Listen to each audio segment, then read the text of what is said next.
You'll get a chance to do this again, but just let me take a moment to welcome our governor here to Pennsylvania Conference, and just a couple of words of, I don't need a bio for Josh. I've known Josh 20 years, more than that probably. I don't want to tell you how old I am, Josh. But look, this guy is a national leader. He's a national voice. He's a voice of reason. He's the Democratic candidate for the state of Pennsylvania's governorship, again, I believe. But here's the most important part of it. He cares about Pennsylvania more than anything in this world. I remember going through the perfunctory nominations and all the nonsense that was going on with both parties during the presidential election. And one thing Josh was true to. He wanted to finish the job here in Pennsylvania. He knows he's got a bright future. We know he has a bright future everywhere else. There's not a more stand-up governor in the whole country than this guy right here. And he fights for Pennsylvanians every day, and he cares about working people and union people, and he always will. Never forget that, and always have his back.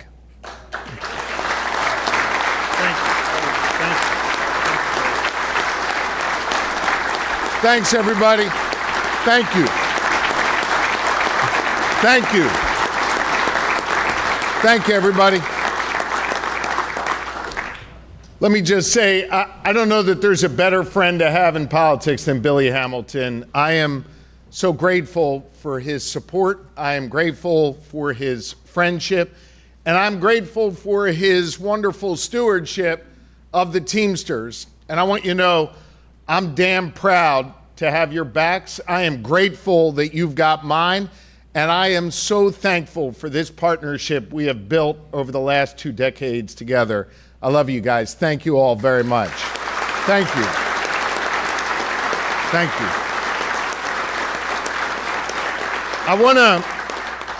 We got some business to do, and I want to just take a personal moment here. There's a number of folks in this room, as well as Sean and others nationally, internationally, who have reached out to me and my family over the last couple weeks, given what happened at the governor's residence. I just want you to know how thankful I am for your prayers. I want you to know how thankful I am for the blessings that you've bestowed upon me and my family. We have been strengthened by that. We are grateful for that. And as I said that next morning when I stood outside the firebombed governor's residence, no one will deter me from doing my job as governor, and I will always fight like hell for the good people of Pennsylvania. Thank you very much.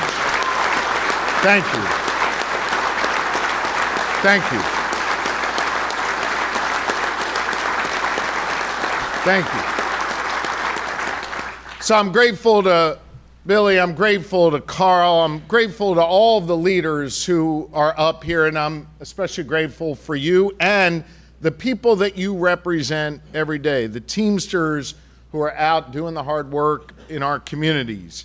I want you to know that I view the Teamsters and organized labor as a backbone of this Commonwealth. I've always believed that, I've always preached that, and I've always lived that as your governor. You guys are literally driving our economy forward, like literally driving our economy forward. And we are fortunate here in the Commonwealth of Pennsylvania that we have the best, most highly skilled workers in the entire country, especially our Teamsters.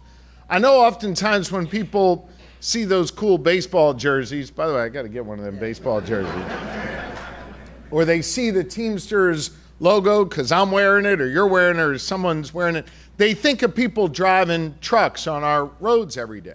And that's great. I want them to think about that. And that is true. And we are proud of the role our union truckers play in literally driving our Commonwealth and our country's economy. But I'm also well aware that you've got tentacles into really every aspect of people's lives. And I think that's a good thing. You're our janitors and our custodial workers, our printers, our nurses, our first responders, and so much more at our state-related universities. Your members help get thousands of vehicles off ships at our ports every year. I got to visit with some of them just a couple weeks ago when I was down at the Philly port. When I was there, I met with your Teamster brothers and promised to continue the work I can to support them both in times of economic boom and in times when we are facing economic hardship. So I want you to hear me on this. No matter where a Teamster shows up for work in Pennsylvania, inside, outside, on our roads, in our offices, at our universities, I will always have your backs. Always. Always.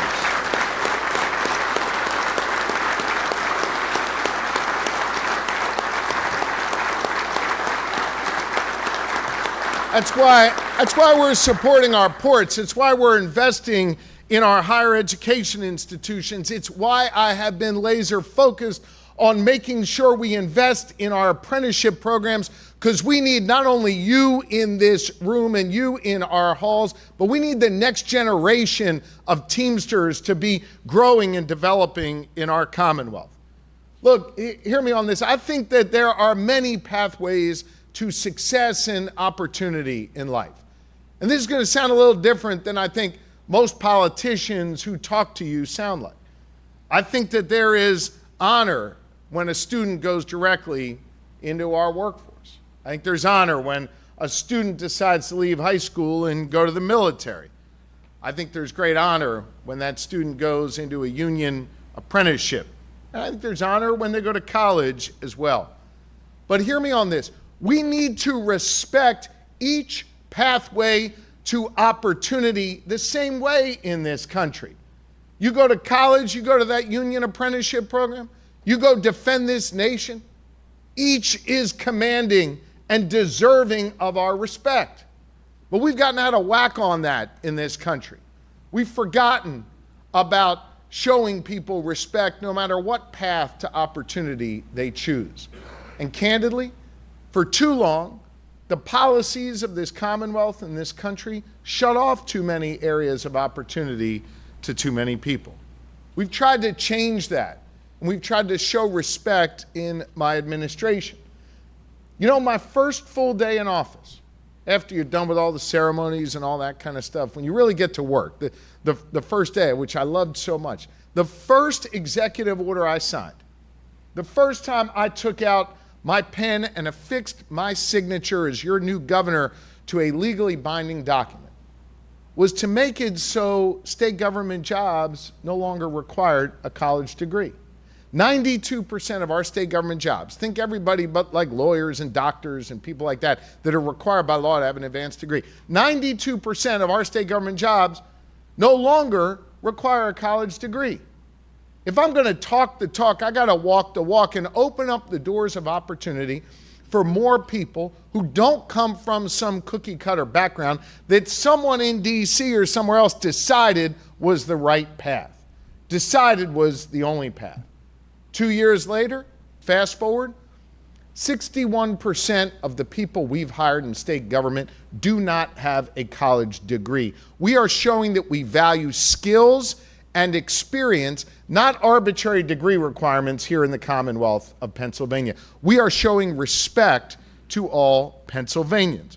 We've gotten serious in Pennsylvania about not just opening up those doors of opportunity, but training people to do the jobs we need done for today and tomorrow. We're investing again in VOTEC. Now, Billy, they got a fancy word for it now. They call it CTE. I don't know why they call it that. I call it VOTEC. We are investing in VOTEC again in Pennsylvania. 50% more we are investing in workforce development than the day I took office, with apprenticeship programs running through our union halls receiving the biggest boost. We've invested, to be precise, $65 million more in apprenticeship programs and in VOTEC to give people that opportunity. We're expanding opportunity for our young people, and we're expanding the different things they can do. Not only are we investing tens of millions of dollars more, we're expanding what it means to be in an apprenticeship program. So you can go and learn how to be a welder just as you could do before I was your governor. But you can also do an apprenticeship program in dairy herd management. I cite that just as an example of the far reach we have in our apprenticeship programs now. 90 new apprenticeship programs, and there are 14,128 of our fellow Pennsylvanians who are now enrolled in an apprenticeship program who weren't before. The doors of opportunity are opening for more people all across this Commonwealth. We are giving Pennsylvanians the freedom to chart their own course and the opportunity to succeed. I want people in the 9th and 10th and 11th and 12th grade to want to get a job in the trades, to want to become a Teamster, to want to go work on our farms, to believe that there is economic opportunity right here in Pennsylvania, in the zip code where they were raised, where there's going to be opportunity for them that we are going to respect and we're going to appreciate. As we make those investments, I want you to know that I view our union brothers and sisters as partners in the kind of progress I believe we need to make in Pennsylvania. I believe the Teamsters are partners in the progress we need to make to give people the opportunity to chart their own course and succeed. And I believe Teamsters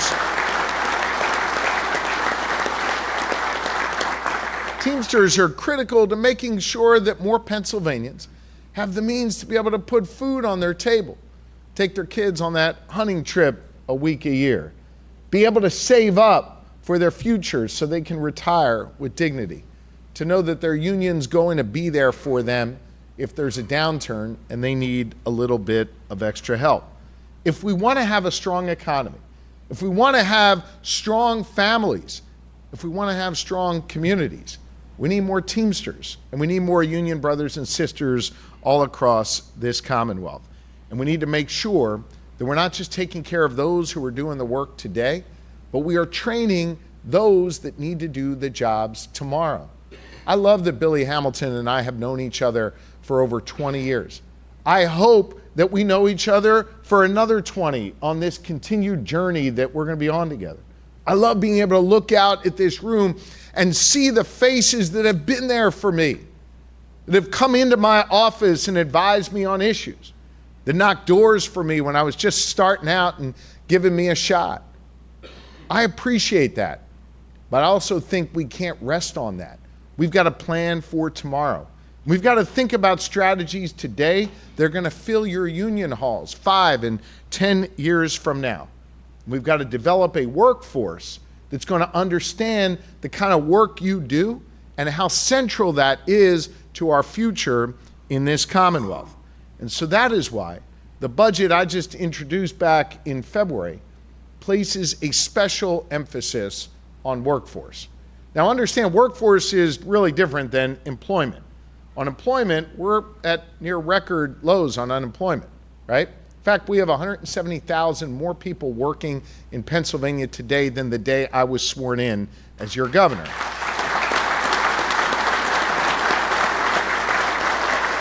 But when we think about workforce, workforce is the future. Workforce is making sure we have enough trained workers in the industries that are going to fuel our growth in this Commonwealth. And we face the prospect of workforce shortages in several critical areas. That if we don't plan right now, if we don't invest right now, if we don't think more about apprenticeships right now, then we are going to have challenges tomorrow.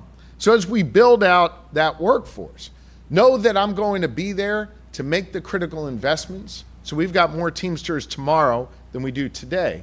And I'm also going to be there to make sure that we are dealing with the threats to the Teamsters and the threats to organized labor in general.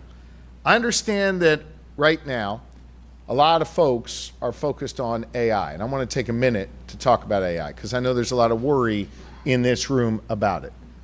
Understand that when I approach this conversation, particularly about building more data centers to fuel AI in Pennsylvania, I want America to win the battle on AI. We are not going to cede ground to China. We are not going to fall back in this nation. But as we build out AI, we have to remember a central tenet of that commitment, and that is that we are a people-powered economy in Pennsylvania and in America, and we can never lose sight of that. I know there's a lot of talk around these emerging technologies and advanced manufacturing, and specifically how it's going to impact transportation. And I know there's a lot of concern about how it can impact your members. And while AI is no doubt going to transform our lives, I want you to know it will never replace the ingenuity, creativity, and lived experiences of our workers here in Pennsylvania. That's why we have proactively, in my administration, the first governor in the country to do this, to sign an executive order to make sure that we are understanding this technology and figuring out ways to use it practically in our government, practically to be able to address the workforce challenges that we face, but specifically to use AI as a job enhancer, not as a job replacer. And that is the critical piece of this.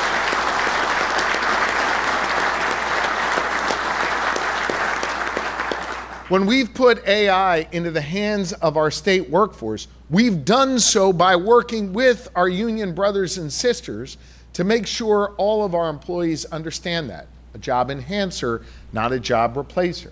We want you to be efficient with your time. We want you to be able to do more.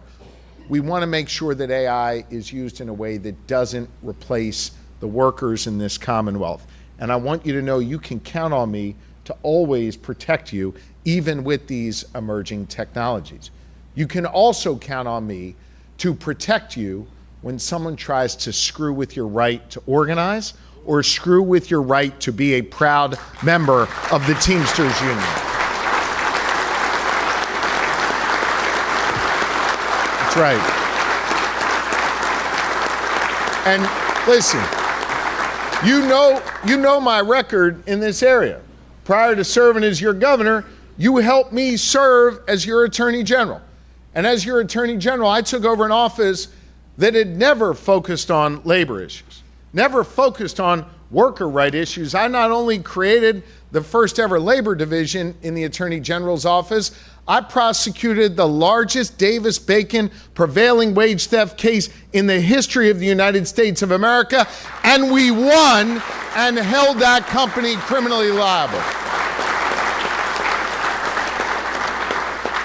After those greedy executives ripped off their workers to the tune of $21 million, we took them to court. We filed criminal charges, and we won, and we got every one of those workers all their money back right before Christmas so they could buy their kids and grandkids the presents that they deserved.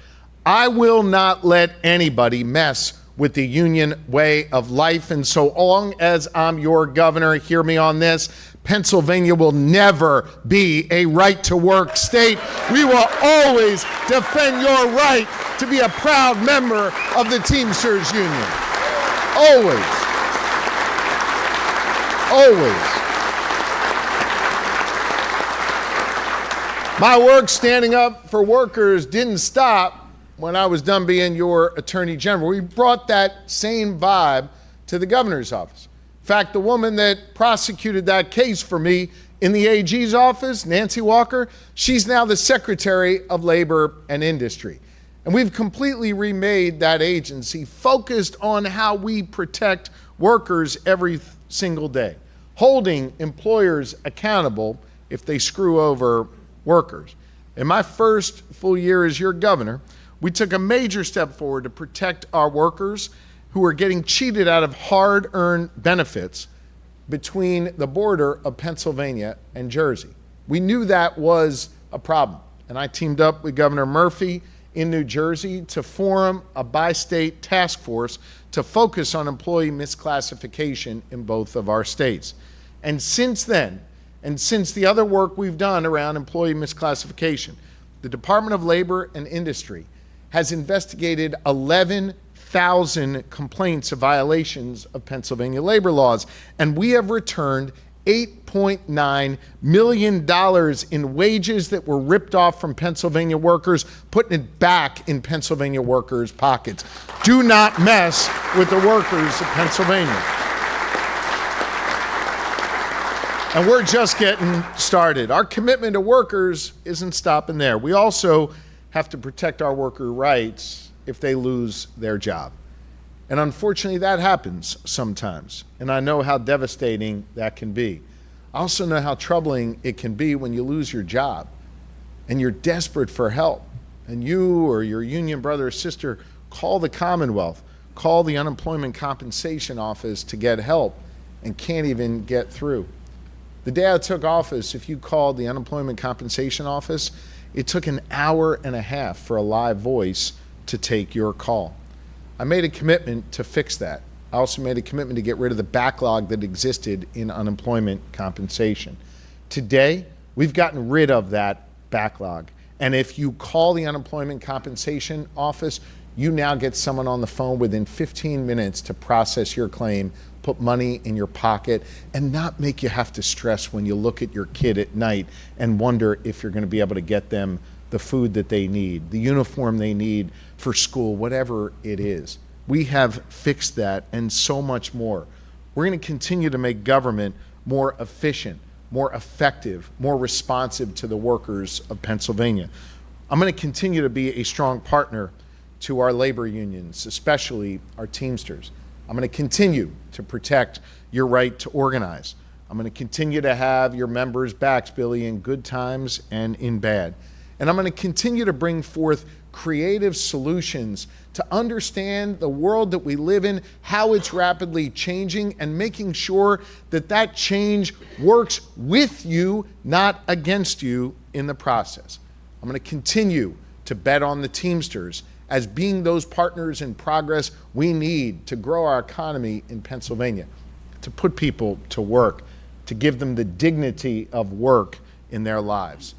Every single day I go to work, when I have the privilege of walking in my office, I look at 3 letters that are on my wall, GSD. That's the attitude that me and my team bring to work every day. It's the attitude of every single Teamster out there. GSD, if you haven't figured it out, stands for Get Shit Done. And I'm going to keep on getting shit done for the good people of Pennsylvania. Thank you all very much. I'm grateful to you. I love you guys, and I appreciate you very, very much. Thank you. Thanks, Paul. Thank you. Appreciate all you do, Governor.